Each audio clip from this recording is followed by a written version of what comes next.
Assalamualaikum warahmatullahi wabarakatuh. Perkenalkan, nama saya Andika Dwi Putra Domut. Stambuk saya A11120006.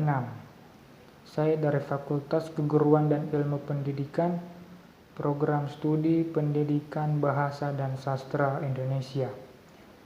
Saya membuat video ini dalam rangka untuk memenuhi tugas mata kuliah berbicara dan pembelajarannya, yaitu tentang berpidato. Mata kuliah ini sendiri dibawakan oleh Ibu Nirmayanti SPD MPD dan Ibu Ida Nuraini SPD MPD. Adapun judul pidato yang akan saya bawakan adalah menuntut ilmu di masa pandemi. Sebagai orang yang beriman, ada baiknya pertama-tama kita memanjatkan puji dan syukur kita kehadirat Allah Subhanahu wa Ta'ala, Tuhan semesta alam, yang telah memberikan kita nikmat kesehatan dan kesempatan sehingga kita masih bisa beraktivitas sampai pada hari ini. Semoga kita semua senantiasa berada dalam lindungannya dan dijauhkan dari virus corona yang sampai sekarang belum menandakan tanda akan hilang dari negeri kita ini. Entah mengapa itu terjadi. Salawat serta salam tak lupa pula kita kirimkan kepada junjungan kita Nabi besar Muhammad Sallallahu Alaihi Wasallam, Nabi yang telah membawa kita sampai pada dunia saat ini, yaitu dunia yang penuh dengan ilmu pengetahuan. Ucapan terima kasih saya berikan kepada dosen mata kuliah berbicara dan pembelajarannya, yaitu Ibu Nirmayanti SPD MPD dan Ibu Ida Nuraini SPD MPD, yang telah memberikan kepercayaan kepada saya dan teman-teman sekalian untuk membuat video berpidato. Dan kepada teman-teman yang saya cintai dan saya banggakan, semoga kita segera dipertemukan dalam sistem perkuliahan pada tahun depan. Semoga sampai saat itu tiba kita senantiasa diberikan kesehatan dan umur panjang. Amin. Sesuai dengan judul, menuntut ilmu di masa pandemi, seperti yang kita ketahui, bahwa sekarang kita berada di masa-masa pandemi virus corona. Masa-masa ini memaksa kita untuk merubah berbagai aktivitas keseharian kita, salah satunya aktivitas di bidang pendidikan, di mana pendidikan saat ini atau pendidikan pada tahun ini menggunakan sistem yang berbeda daripada tahun-tahun sebelumnya. Jika tahun-tahun sebelumnya kita diharuskan untuk datang ke kampus, ke sekolah secara langsung dan bertatap muka dengan guru maupun dosen, tetapi pada tahun ini kita cukup di rumah dan kita dapat mengikuti pembelajaran online dengan menggunakan media-media elektronik seperti handphone, laptop, dan sebagainya, dan menggunakan aplikasi-aplikasi pembelajaran seperti media Zoom dan Classroom. Sistem pembelajaran online ini sendiri tidak hanya diberlakukan pada jenjang perkuliahan, tetapi juga jenjang SMA, SMP, bahkan SD pun sudah menerapkannya.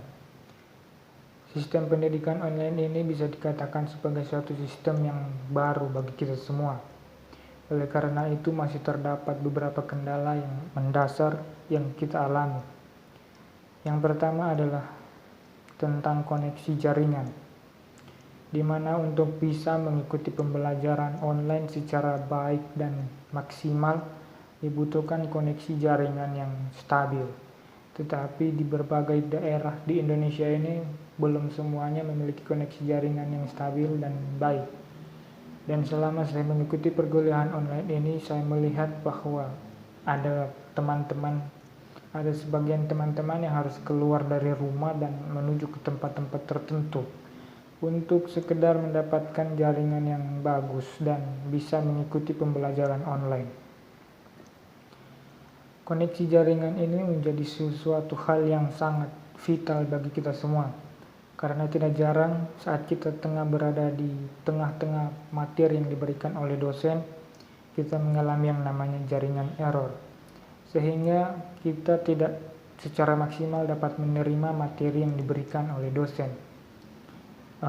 Sehingga hal itu dapat berpengaruh kepada nilai kita nantinya, dan juga seringkali kehadiran kita bermasalah dikarenakan jaringan itu sendiri.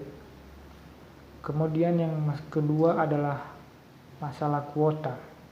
Karena ini sistem online, maka kuota adalah sesuatu hal yang sangat diperlukan, sesuatu yang wajib disediakan. Oleh karena itu, pemerintah, khususnya Kementerian Pendidikan dan Kebudayaan, mengadakan yang namanya program bantuan subsidi kuota bagi dosen, guru, mahasiswa, dan siswa. Semuanya sesuai dengan kebutuhan masing-masing. Program ini rencananya akan berjalan selama 4 bulan. Dan pada setiap bulan akan dicairkan kuota-kuota itu kepada yang membutuhkan. Melihat kondisi yang seperti ini seharusnya membuat kita kembali bersatu bersama-sama, saling mendukung satu sama lain agar kita bisa terlepas dari situasi sulit seperti ini. Dan sebagai mahasiswa, situasi ini bukan berarti kita harus putus asa dan patah semangat dalam menuntut ilmu. Justru kita harus memandangnya sebagai suatu proses di mana kita menempa diri kita agar bisa menjadi lebih baik ke depannya. Karena jika kita bersungguh-sungguh dan ikhlas dalam menuntut ilmu, insya Allah pasti akan selalu ada jalan dalam setiap hambatan dan halangan yang kita hadapi. Dan perlu kita ingat bahwa kita bisa berkuliah pada saat ini, kita bisa berkuliah hingga sekarang merupakan pengorbanan dari orang-orang yang kita cintai. Oleh karena itu kita tidak boleh mengecewakan mereka, karena mereka sangat berharap kita bisa menjadi orang-orang yang sukses nantinya. Jadi jangan mudah mengeluh. Sebagai seorang mahasiswa, kita harusnya tetap mengobarkan semangat menuntut ilmu kita. Jangan hanya karena kondisi dan situasi kita menjadi putus asa. Pada kita semua, marilah kita bersama-sama saling mengingatkan, saling mendukung, dan saling tolong-menolong, karena sesungguhnya kita semua merasakan dampak dari pandemi virus corona ini. Dan ingat bahwa di setiap musibah pasti ada hikmahnya, dan di setiap proses pasti ada hasilnya. Oleh karena itu, kita sebagai mahasiswa menginginkan hasil yang maksimal, maka harus dengan proses yang maksimal pula. Ingat bahwa kita berjuang tidak sendiri. Kita semua adalah satu, kita semua merasakan apa yang kalian rasakan. Amin. Demikian yang dapat saya sampaikan, lebih dan kurangnya mohon maaf. Assalamualaikum warahmatullahi wabarakatuh.